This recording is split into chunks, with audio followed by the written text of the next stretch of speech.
نہ صرف اس کا مذمت کرنا چاہیے، مطالبہ کرنا چاہیے کہ جو بھی ذمہ دار ہے اس کو پکڑا جائے۔ جہاں تک یہ پورا سچویشن ہے پاکستان میں، جس طریقے سے آزادی صحافت کو حملہ اس پہ ہوتا آ رہا ہے، یہ صرف آج کا مسئلہ نہیں ہے، ہمارے آنکھوں کے سامنے آہستہ آہستہ آپ کا یہ حق آپ سے چھینا جا رہا ہے۔ یہ نہ صرف عمران خان کی حکومت کے وقت سے آ رہا ہے، اس حکومت سے پہلے ہمیں یاد ہے کہ ہمارے اپنے حکومت میں جب دہشت گردی عروج پہ تھا، جب حالات جنگ تھا، تب بھی دہشت گردوں کے ایک طرف پریشر تھا ہمارے صحافی پہ، اور پھر ان قوتوں جو وہ دہشت گردوں کے خلاف لڑ رہے تھے ان سے بھی پریشر تھا، اور اس پریشر کا انوائرمنٹ میں صحافی کام نہیں کر سکتا ہے، سچ نہیں دبتا ہے، اور آپ کو پاکستان کی ریاست کو اتنا طاقت ڈیولپ کرنا چاہیے، اتنا برداشت ڈیولپ کرنا چاہیے کہ ہر کسی کا وی لاگ پہ اس قسم کا ریاکشن نہیں آنا چاہیے۔ جو انسانی حقوق کی کمیٹی ہوئی تھی اس میں جو صحافیوں کو ہراسمنٹ کے کیسز سامنے آئے تھے، تو آپ نے حکومتی جو جماعت ہے ان کے ٹرولز کو اور ISPR کو آپ نے نوٹس جاری کیا تھا ہیومن رائٹس ایک سب کمیٹی تو سیکشل ہراسمنٹ کے چارجز پہ کام کر رہی ہے، وہ بھی ضروری ہے، لیکن ساتھ ساتھ جس طریقے سے مجھے محسوس ہو رہا ہے کہ یہ نہ صرف اسد طور کا حملہ ہوا، 1-2 مہینے اس سے پہلے سر عالم صاحب پہ حملہ ہوا، تھوڑا اس سے پہلے مطیع اللہ جان صاحب پہ حملہ ہوا ہے، اور اگر ہمارا کیپٹل میں اسلام آباد میں آپ کا فزیکل سیفٹی ہم گارنٹی نہیں کر سکتے تو پھر ہم آگے نہیں بڑھ سکیں گے۔ میں امید رکھتا ہوں اس لیے کہ حکومت نے ایک جرنلسٹ پروٹیکشن بل جو سندھ سے پاس ہوا ہے وہ بھی پاس کرنا چاہ رہے ہیں، تو ہم امید رکھتے ہیں کہ اس پوائنٹ پہ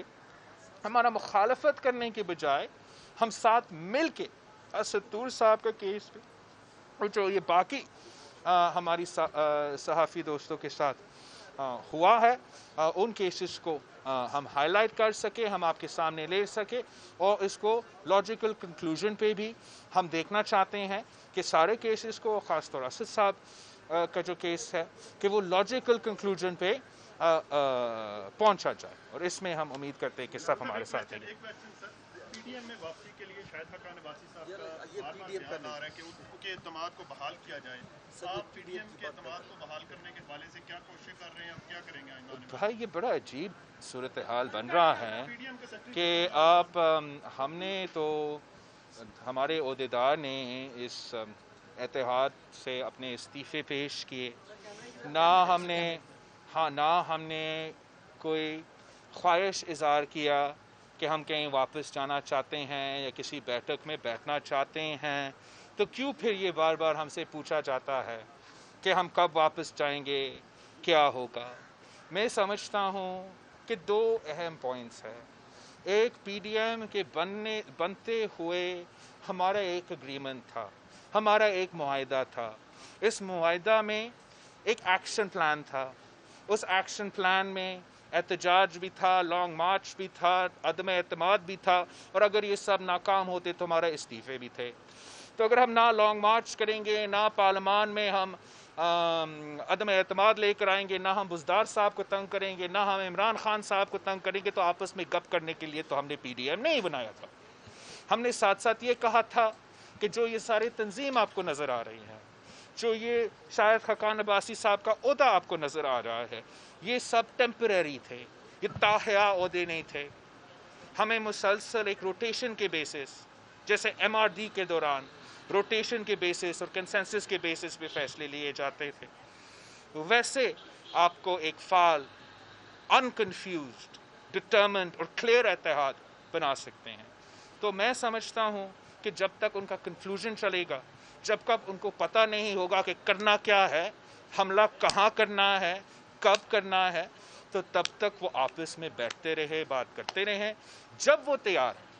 کہ جو ایکشن پلان جس کی وجہ سے ہم نے بنیاد بنائی تھی PDM کا، جس کے لیے میں نے قائد حزب اختلاف کے پیچھے اور ان سارے جماعتوں کے پیچھے مہینے پھرتے رہا کہ ملو، اپوزیشن کو اکٹھا کرو. جب تک ہم ان پوائنٹس پہ واپس نہیں آتے ہیں